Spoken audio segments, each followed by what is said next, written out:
Carl Edwards, we've seen him do amazing things the last few years with fuel mileage, but this is really going to be one of his best efforts if he makes this work. We're backing up some more. If the 29 gets us, he gets us. Yeah, that was good. That was good. That's what I would have done, too. Yeah. Carl Edwards. There have been 2 other weekend sweeps here. Jeff Burton did it in 2000. Kevin Harvick did it in 2006. The 33 out of fuel, Vince. That's exactly right, and there's been communication between the 33 and the 29 teams, but no doubt about it, the 33, well, he's had a tough day. You see that damage in the back end. They're going to make a 4-tire change on Clint Boyer and get him back out, but a disappointing finish for the 33 team. Carl Edwards is backed out of the throttle as well. He's running a 32nd lap. 2 laps to go. Next time by the white flag. He still has a 4.5-second lead over Juan Pablo Montoya. Newman's third. Logano is in 4th. And the final lap here. Here goes Jeff Burton around. And the big question is, can Jimmy Johnson make it on fuel? Well, he's kept Kevin Harvick behind him also, watching the battle. Carl Edwards down in the field. Bud. You only got 3/4 of a lap. Let him go if you need to. Now it is 42's out of gas in front of you on the bottom. You heard it. Montoya has run out of fuel, but here comes Carl Edwards. He's done it. He swept the weekend. And now, who's going to end up ahead in the chase? There's Jimmy. Here comes Harvick. They're both heading for the stripe. And they cross with Johnson in 5th. Harvick in 6th place. Kenseth 7th. And Denny Hamlin is limping home after having to make that stop in 12th position. Boys, that's the way to end the streak right there. Fast car, good mileage. Woo! All right, we won! He breaks a 70-race winless streak. And Bob Osborne, he is one happy guy, even though you'll never see him change that expression. 17th career win for Carl. And in the mix, we have ourselves a chase going to the final race.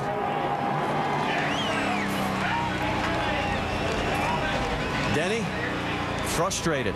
He drove the wheels off all day, led 190 laps, and because he needed that last stop, finishes in 12th. Carl wants to go up and visit the fans. They didn't have this ready for him yesterday. They got him ready today. He started this back in Texas. Look at this. The fans are loving this.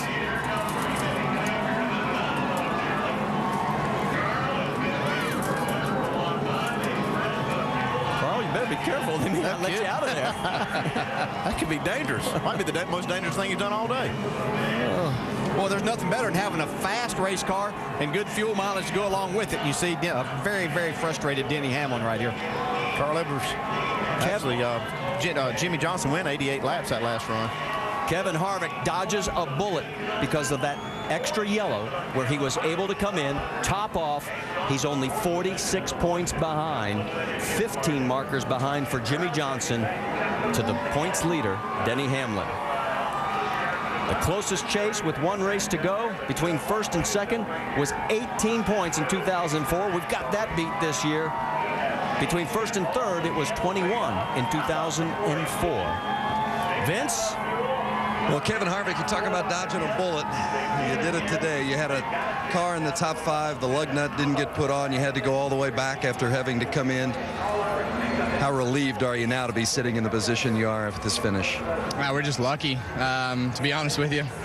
You know, these guys on pit road, they do a great job and just made a mistake. And I was pretty down. I thought, you know, there it went. And, you know, Richard and Gil and everybody's just like, keep at it. You never know what's going to happen. And then he told me we can make it on gas. And the car just didn't handle very good in traffic. And once we got up towards the front, it was handling pretty good. And the further towards the front we got, the better the car got. So we dodged one for sure. And still got a chance next week. So that's all you can ask for.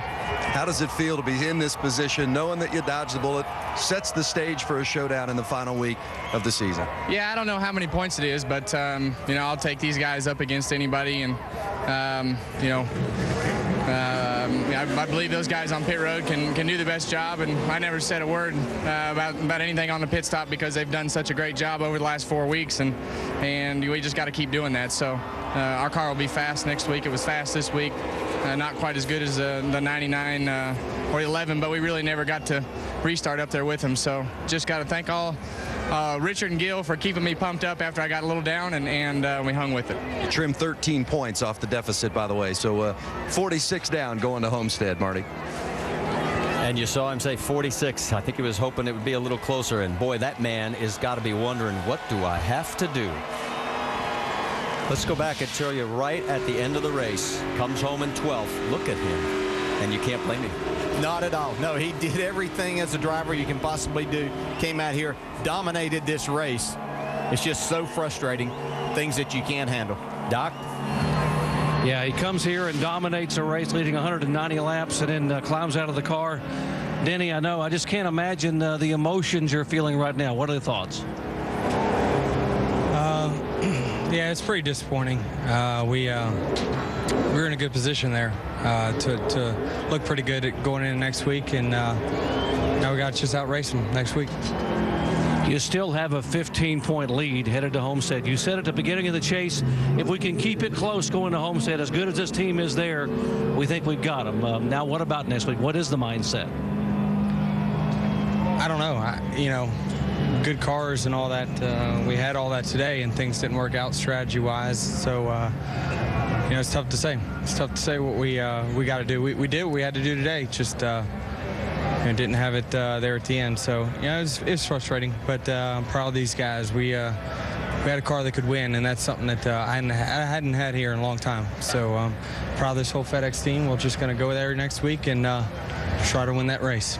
You had lots of power today. I heard you and Mike talking on the cool-down lap about the fuel mileage. What can you do? What can be done to maybe help yourself between now and next week? I'm really not sure. We've had the best fuel mileage of everyone every single week, so I don't know why it would be worse today. I don't know if we're just trying to be smart and conservative there, or we really were truly short. We'll have to figure that out and move on. But, it's tough to not be happy with having a point lead going in the last race, but I was sitting pretty. That sums it up. He was sitting pretty. Jamie? Well, if my calculations were right, Jimmie Johnson went 89 laps on one tank of fuel. Jimmy, what was it like driving this race car, knowing you had to conserve, you couldn't use brakes, you had to turn off the fans? What else did you do? I did anything I could to stay out of the throttle. Give up a couple positions at the end, and drive it to pit road. I think, man, I should have fought a little harder for those 2 spots. So right now every point counts. But just a solid performance, and we ran well all day long. Our pit stops were phenomenal and kept us out of trouble a lot because of the great stops on pit road. And then we had to work whatever magic we could there at the end and saved fuel and got it done, and we have one heck of a points race going to Miami. I'm pumped. I'm so happy to put pressure on that 11 team. We're ready to race for this thing. You're still the hunter, though. 15 points back to Denny Hamlin going into a racetrack, one of the few, the only chase track you've never won at. What is your mindset? I know what my mindset is, and I hope that the pressure of us being on his heels really works on his mind throughout the course of the week. He and his crew, these guys better be on their toes. Not only do they have the 48 to worry about, but they got the 29, and one race winner take all. It's going to be one hell of a show. Jimmie Johnson brings it home 5th today. Marty? All right, let's show you the points because we had the closest chase ever between first and second. Just 15 markers between Hamlin and Johnson. And don't count Kevin Harvick out. He dodged the bullet today. He's within 46. Welcome back to Victory Lane. Man, this is unreal. I have a lot of people to thank. Aflac, what they do is they stick behind you when you need someone to stick behind you, and they stuck behind us. They've been an amazing partner, and I'm so proud to win for Aflac. And for Ford, Ford Fusion gets great fuel mileage, I can tell you that. Jack Roush said, I'd forgotten what it felt like to win one on fuel mileage, except for that feeling in the pit of your stomach for the last 2 laps. I said, I know the feeling. And thanks to the fans, that's so cool to be able to go up there and celebrate with the fans. The track listened to you, didn't they? Yeah, that was really nice. I saw them unlocking the gate. That was very cool. I got to thank Scott's, Kellogg's. I ate my Frosted Mini Wheats this morning. Subway, when they gave me 5 to go, I gave them the foot long. And just everybody, Cessna Citation Service Centers and Joe Mockins Ford back in Columbia. And just just everybody for sticking with us. It's been a long drought. It's been really hard to keep our confidence up, and this is what we needed. And you did it on a sweep weekend. Yeah, it's unreal. This is so neat, man. It still doesn't feel like this really happened. We needed this win. This is very special. And once again, thank you, Aflac. I really appreciate it.